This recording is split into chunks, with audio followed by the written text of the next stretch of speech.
Ngayong araw mga kuys, hindi muna tayo magluluto ngayon. Kakain muna tayo dito sa Green Ats Restaurant dito sa Tagaytay. Bali na swerte tayo mga kuys kasi pag napapadaan tayo dito, sobrang dami talagang tao dito tsaka daming mga nakapark. Yan sa tapat na yung mga kuys, bali sila rin ang may-ari niyan at meron ding mga free space parking dyan. Kung medyo puno dito sa tapat mismo ng restaurant nila. Bali dito yan sa may tapat ng village na to mga kuys. Itong kanan na to mga kuys, ito yung papunta dun sa may bagong ginagawang flyover dito sa Mendez. Yan mga kuys, bali dito parking. Tapos yan mga kuys, bawal dito yung mga buhayan. Nakita nyo, no pets allowed kasi mga magdanakaw yung mga kuys, bawal sila dito. Tapos dito mga kuys, maganda rin yung ano nila dito, may parking din dito, mga ilang siguro mga 15 sasakyan kasya pa dito. Kaya mga kuys, sa pag-akit mo pa lang dito sa hagdanan nila, makikita mo na mga kuys kung yung mga sinaserve nila mga pagkain. Bali yung specialty nila dito mga kuys, bulalo. Kaya ang gagawin natin, dito tayo order ng bulalo. Order tayo ng iba kasi madalas na tayo makatingin yan mga kuys eh. And mga kuys, may mga kare-kare sila dyan at kung ano-ano pa. Tapos mga kuys, ang kagandaan dito, kitang-kita mo yung Taal Volcano. Nakita nyo mga kuys, so kalmado lang, hindi yan puputok, bad yun mga kuys. Tapos yan, kitang-kita natin yung ganda ng view. Ang sarap kumain mga kuys, alam mo yun, nakikita mo yung magandang view. Kasi ito mga kuys, so nandito yung Seven Dwarfs, wala lang sa Snow White. Swerte natin mga kuys kasi sobrang ganda ng panahon, sobrang ganda ng vibe. Kitang-kita natin talay, no? Nakita nyo, kumakaway pa. Mamaya puputok na yan.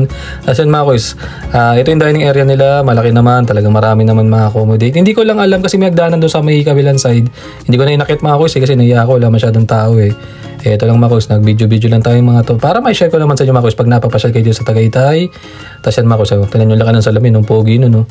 Tapos yan, may mga iba pa silang mga tinda. Hindi ko na tinarayan mga kuys kasi hindi ko naman alam kung kanino ko ibibigyan mga kuys. Tapos ito, may mga tsa-tsa sila dyan, kape.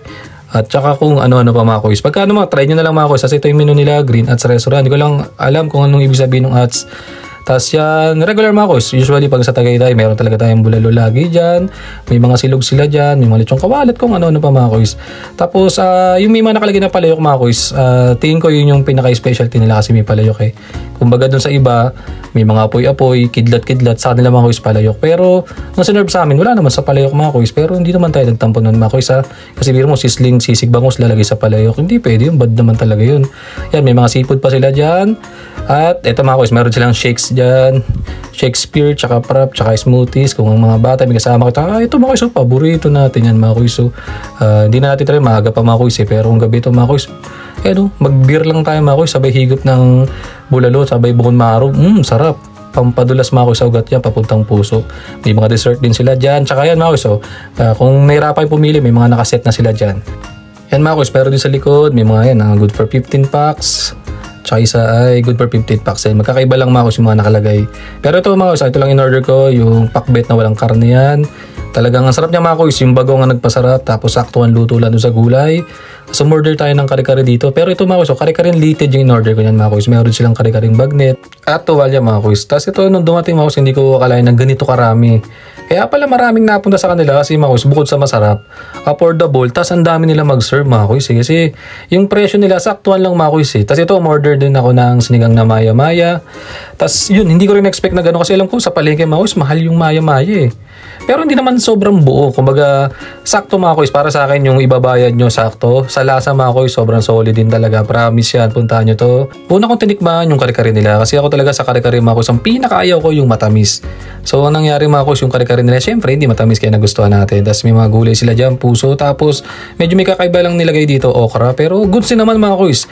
Wala nang problema kasi kanilang recipe naman to. Syempre, matik yan. Pagkakain tayo ng kare-kare, dapat yan lagi may bagong. Tapos yung bagong lang nila mga kuys, medyo matamis lang. Kasi ako pag sa kare-kare, gusto ko yung maalat lang yung bagong. Pero kanya-kanyang preference naman yung mga kuys na ikukwento ko lang. Kung mas maalat sana yung bagong, mas good para sa akin. Pero sa iba naman, gusto din naman nila yan. May mga gusto nga na kare-kare na matamis, wala naman problema. Tapos yung litid mga kuys, sobrang solid, ang lambot. Alam niyo yung mga kuys, kahit wala kang ngipin, lunukin mo lang nguyain. Pero masarap siya mga kuys para sa akin ha. Tapos yung gulay niya, saktuhan lang talaga mga kuys. Hindi siya sobrang daming gulay. Mas marami yung karne niya kaysa gulay. Kaya para sa akin talaga yung ibabayad mo, sulit siya mga kuys talaga. Tapos yung pinakalapot ng kare-kare niya, hindi katulad ng ibang lapot na sobrang OA. Sa kanya, saktuhan lapot lang. Nakala mo umihigop ka ng sabaw ng kare-kare. Kasi ito tinikman ko yung sinigang na maya-maya. Ang sarap niya mga kuys. Parang ang pinang-asim nila kung hindi ako nagkakamali ay kalamansi. So para sa akin kasi pag mga seafood, lalo pag isda, masarap talaga na pag ang gagamitin mong pang-asim may kalamansi. Masarap siya mga kuys. Number 1, mainit syempre. Matik yan, sobrang solid. Tapos yun mga kuys, binalikan ko ulit talaga yung kare-kare. Nasarapan talaga ako talaga mga kuys sa kare-kare nila kasi nga sobrang hilig ko talaga sa ganitong mga litid. Ay talaga naman, ang sarap sa kanin talaga. Tapos ang nagustuhan ko dito mga kuys talaga yung serving talaga na ang dami talaga nila mag-serve ng pagkain mga kuys ko. Hindi ka talaga mabibitin. Yung sinerve nila akala ko pandalawaan kaya ng 5 tao mga kuys. Tapos yung pakbet di ko na napakita mga kuys na kinain ko, di ko na videoan, pasensya na. Pero masarap, literal na pakbet mga kuys na parang nasa bahay ka. Yan mga kuys, sobrang solid ng peso nila. Ang ganda ng vibe, ang sarap ng pagkain, sobrang affordable mga kuys. Kaya doon sa mga papunta dito papuntang Batangas or galing Batangas papunta dito sa Tagaytay, madadaanan nyo to mga kuys. Try nyo to. Salamat mga kuys, kain.